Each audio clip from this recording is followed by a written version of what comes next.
Há um ano, Javier Milei era empossado presidente da Argentina e se tornava a 13ª pessoa a ocupar a chefia da Casa Rosada desde o período de redemocratização do país, na primeira metade dos anos 80. Esse portenho de cabelos desgrenhados, olhos claros e comportamentos curiosos, como empregar um palavrão na frase que é o seu mote, se tornou o primeiro economista a ser presidente da Argentina. E isso não é mera casualidade. Muchísimas gracias y viva la libertad, carajo! A Argentina já foi um dos países mais ricos da América Latina e se gaba de parecer uma Europa da América do Sul. Mas uma crise econômica crônica das últimas 3 décadas, com uma inflação nas alturas, criou um clima generalizado de frustração popular. É preciso ter isso em conta para entender como Milei chegou ao poder em 10 de dezembro de 2023, depois de ser eleito com 55% dos votos, e como hoje ele segue popular com o apoio de pelo menos metade dos argentinos. Muitas pessoas depositaram nas urnas um voto de confiança de que Milei era a única salvação possível, depois de décadas de um zigue-zague entre as várias correntes do peronismo e a direita argentina. A frustração e o avanço da ultradireita com cada vez mais força no mundo colocaram um tapete vermelho para que esse ultraliberal, conhecido por participar de programas de TV e por ser extremamente apegado aos seus cachorros, a ponto de não aceitar a morte de um deles, chegasse ao cargo mais importante da Argentina. Javier Milei completou 1 ano no cargo. E aqui a gente tenta te explicar quais foram as partes mais marcantes dessa largada. Não é preciso pensar muito para dizer que a pedra angular desse primeiro ano de governo Milei foi a economia. O mote é: no hay plata. Tengo que decírselos de nuevo, no hay plata. Ou seja, o governo fechou a torneira de emissão de moeda, cortou subsídios sociais que amorteciam o preço das contas e dos alimentos, fechou ministérios e interrompeu as obras públicas. O mercado, obviamente, sentiu. O setor de construção teve um recuo de quase 30 pontos percentuais nas suas atividades de janeiro a outubro, se comparado com o mesmo período do ano anterior. Com a alta do preço nos mercados, o consumo caiu em patamares expressivos. É o menor dos últimos 10 anos. Mas quando o assunto é macroeconomia, Milei conseguiu conquistas importantes que têm lhe dado confiança do mercado e um pouco mais de paciência entre a população que sente no bolso os efeitos desse choque econômico. Com Milei, a Argentina registrou 10 superávites primários mensais consecutivos. Isso quer dizer que o Estado mais recebeu do que gastou nesse período. Levando em conta que os últimos 3 governos argentinos antes de Milei, fossem eles da direita ou da esquerda, registraram déficits consecutivos, essa vitória do presidente tem um peso ainda maior.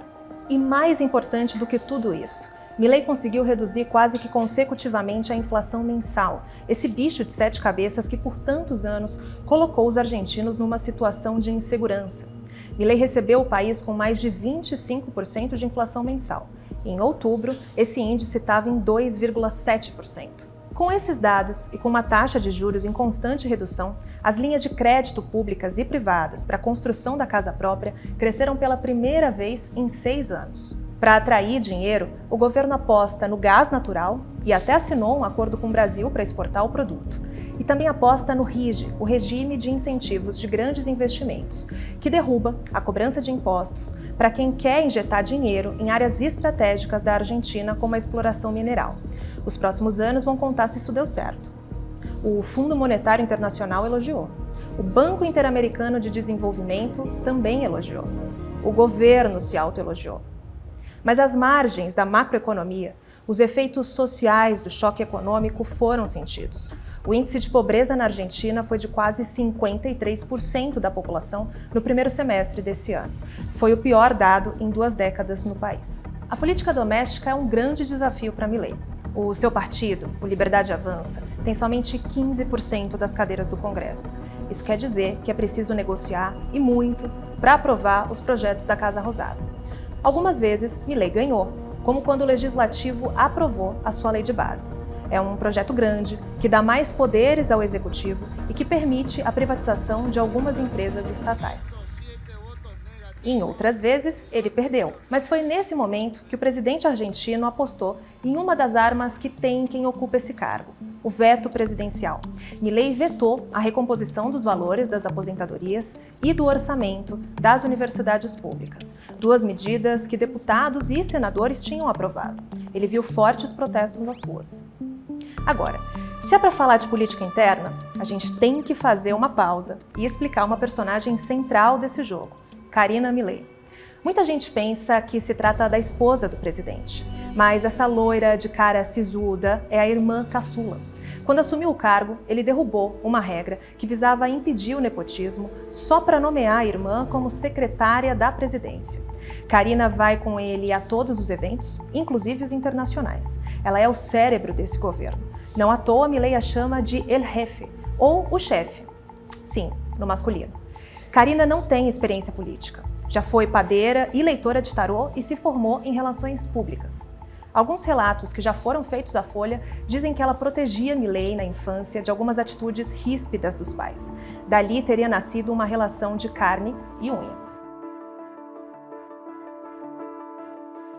E como de projeção internacional também se faz um presidente, Milei apostou na política externa, mas de maneira curiosa. Ele criticou diferentes líderes globais, entre eles o presidente Lula, o líder chinês Xi Jinping e o Papa Francisco. Depois foi colocando panos quentes. Quem é que não vai lembrar da cena do frio encontro entre Milei e o presidente Lula na cúpula do G20 no Rio de Janeiro? As caras azedas dizem muito sobre o que o presidente argentino tem representado nesses espaços multilaterais. Milei prometeu um alinhamento total aos Estados Unidos e a Israel. Agora, com Donald Trump eleito, festejou e foi o primeiro líder da América Latina a encontrar o republicano. Em fóruns que reúnem diversos países, como o Mercosul e o G20, a Argentina tem causado rixas. A diplomacia de Milei se opõe a qualquer debate de direitos das mulheres ou de combate à emergência climática. Na ONU, foi o único país a votar contra uma resolução crítica à violência contra as mulheres. Así es como pasamos de una organización que perseguía la paz a una organización que le impone una agenda ideológica a sus miembros sobre un sinfín de temas que hacen a la vida del hombre en sociedad. Na chancelaria argentina, Milei já deu até uma instrução a toda a equipe diplomática. Numa carta, ele disse algo que pode ser traduzido como: se não tiver de acordo comigo, pule fora do barco. O clima no Ministério das Relações Exteriores é de medo. Os próximos anos vão mostrar quem vai pular fora desse barco e quem vai seguir. Como em todo o governo, vai se aproximando o fim da chamada lua de mel entre o presidente e a população. Resta saber quais vitórias Milei ainda vai ter e o quão paciente será a população da Argentina à espera de uma mudança.